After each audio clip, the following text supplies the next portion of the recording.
जय श्री कृष्णा। देखिए, इस बार एकादशी की तिथि 2 दिन है। ऐसे में ज्येष्ठ माह शुक्ल पक्ष निर्जला एकादशी का व्रत किस दिन रखें, इस बारे में कंफ्यूजन बना हुआ है।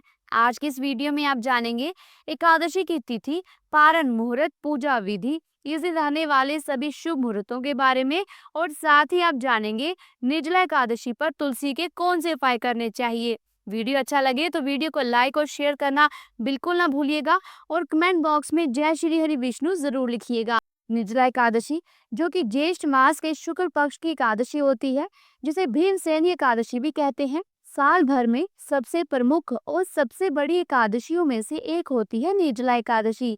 जो भक्त पूरे एकादशी व्रत ना रख पाए, अगर साल भर में एक बार निर्जला एकादशी व्रत में निराहार और निर्जल रहकर उपवास कर लेते हैं, तो ना केवल उन्हें सभी एकादशियों का पुण्य मिलता है, बल्कि जन्म जन्मांतर के पापों का भी नाश हो जाता है। क्योंकि इस समय बड़ी गर्मी पड़ती है, इसलिए निर्जला उपवास रखने वाले सभी भक्तों को अपने स्वास्थ्य और अपने शारीरिक क्षमता के अनुसार ही इस व्रत को निर्जल रखना चाहिए। और जो भक्त निर्जल यानी कि पानी के बिना या निराहार नहीं रह पाते हों, वे इस व्रत में जल, फल और दूध का या सात्विक फलाहार का सेवन कर सकते हैं। इस बार 6 जून दिन शुक्रवार को सुबह यानी तड़के 2:16 से एकादशी तिथि प्रारंभ होगी। देखा जाए तो यह 5 जून गुरुवार की मध्य रात्रि का समय रहेगा, और एकादशी तिथि का समापन होगा 7 जून शनिवार को सुबह 4:47 पर। यानी 6 जून शुक्रवार को पूरा दिन ही एकादशी तिथि रहेगी। और इस तरह से अगर देखा जाए तो 5 जून गुरुवार को दशमी तिथि के नियमों का पालन किया जाएगा। और इस बार हिंदू पंचांग के अनुसार 6 जून शुक्रवार को एकादशी रहेगी, जिसमें सभी गृहस्थ जन उपवास रख सकते हैं। और दूसरी एकादशी यानी 7 जून शनिवार को वैष्णव निर्जला एकादशी का व्रत रहेगा।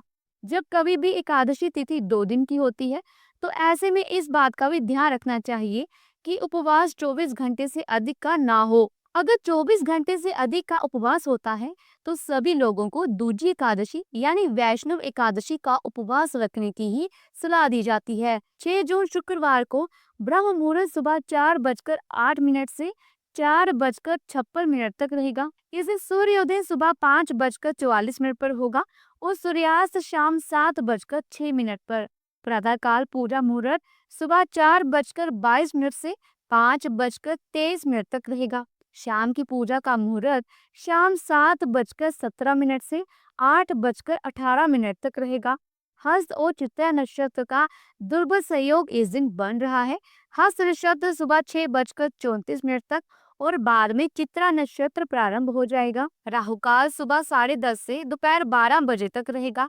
द्वादशी तिथि 7 जून शनिवार को सुबह 4:48 से लेकर 8 जून रविवार को सुबह 7:17 तक रहेगी।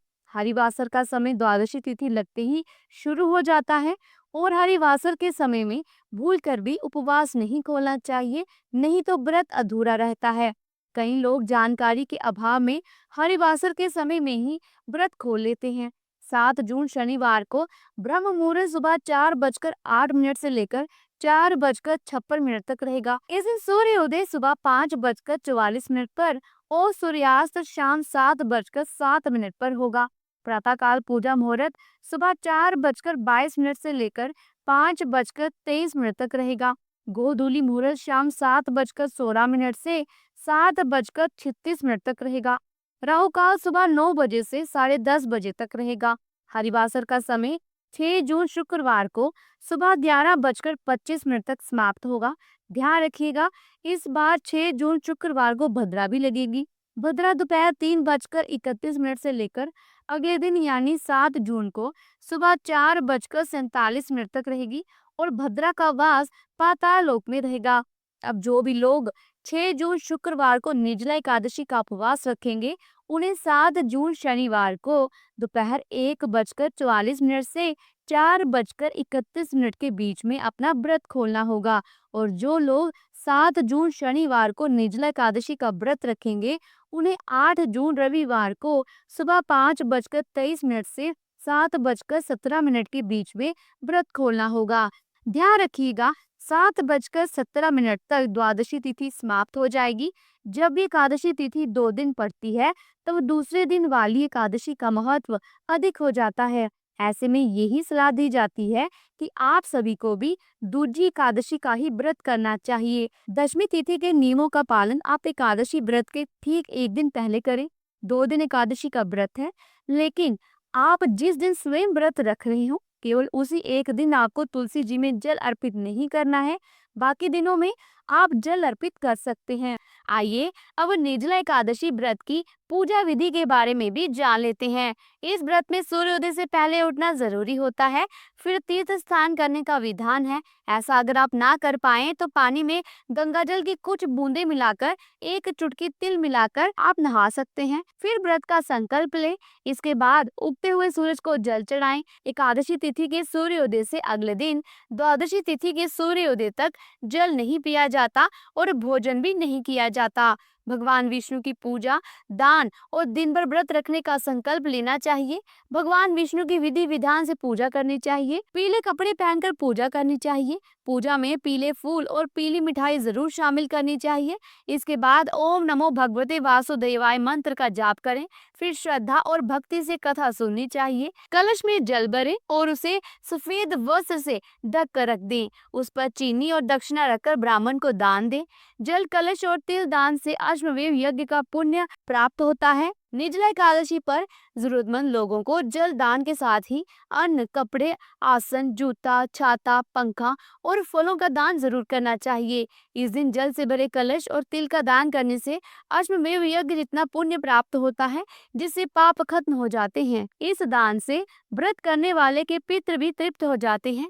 इस व्रत से अन्य एकादशियों पर अन्न खाने का दोष भी खत्म हो जाता है और हर एकादशी व्रत के पुण्य का फल मिलता है। श्रद्धा से जो इस पवित्र एकादशी का व्रत करता है, वह हर पाप से मुक्त हो जाता है। देखिए, निर्जला एकादशी पर तुलसी के ये उपाय जरूर करें। पहला, भगवान विष्णु जी की पूजा करते समय उन्हें तुलसी दल जरूर चढ़ाएं, क्योंकि इसके बिना श्री हरि की पूजा अधूरी मानी जाती है।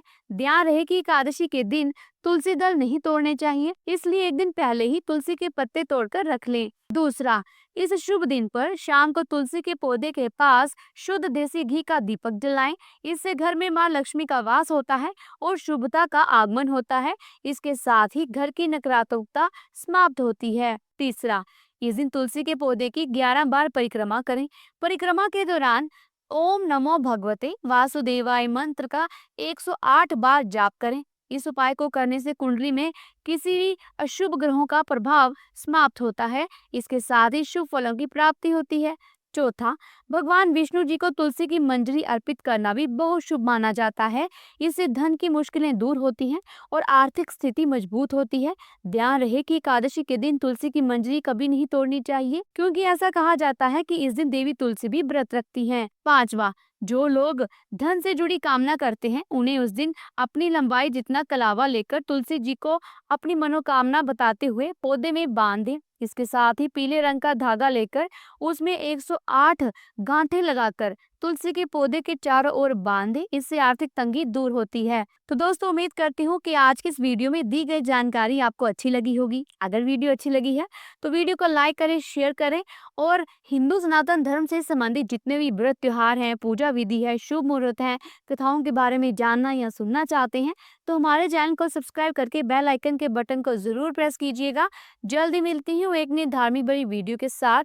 तब तक के लिए प्रेम से बोलो ओम नमो नारायण भगवते वासुदेवाय।